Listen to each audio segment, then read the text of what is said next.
a few will use the net to stay close to their homes and their hometowns. In tonight's Here and Now report, Bill Price shows us how one Terrace Park man is turning the internet into a hometown bulletin board. Bill? Carol, before I do that, let me ask you and Randy a question. How well do you know your next door neighbors? Pretty well. Okay. Although these days, I think sometimes people don't know their neighbors as well as we used to. Yeah, you're in the majority with the rest of us. You know, we just don't know them like we used to know maybe our parents knew their next door neighbors.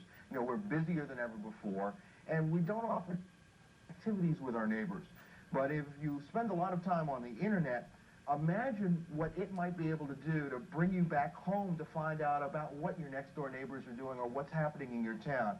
Well, you can do that tonight if you happen to live on Cincinnati's east side, far east side, out in Terrace Park, all thanks to graphic designer Greg McMillan.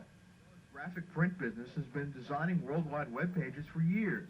And after seeing how the internet helps his business clients, McMillan decided it might do the same for his own hometown. Began to think about how good the internet is for bringing other companies together, governmental bodies, educational institutions.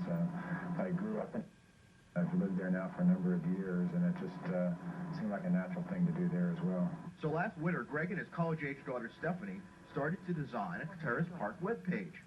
Greg bought the internet domain name terracepark.com, and he decided this webpage was going to be for and about village residents.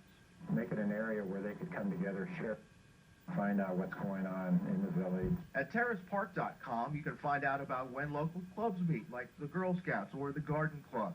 There's also a calendar of events and links to other Cincinnati web pages. You can find a history of Terrace Park and Terrace Park at a glance to explain how the town's police, fire department, and schools work. McMillan said village residents will soon start designing their own pages to add to the town's website. Be able to become a part of the site and actually place, whether it be for their own local group or for their governmental body or their school, actually maintain their section of the site. And we're happy to tell you that Terrace Park is certainly not alone.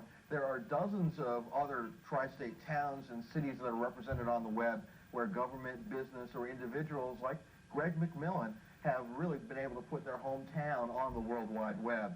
So, you know, while big companies certainly dominate the World Wide Web and get the most of the visits, others are finding they can use the global reach of the internet to help communicate their own hometown concerns. Are they going to put a Skycam over Terrace Park, maybe?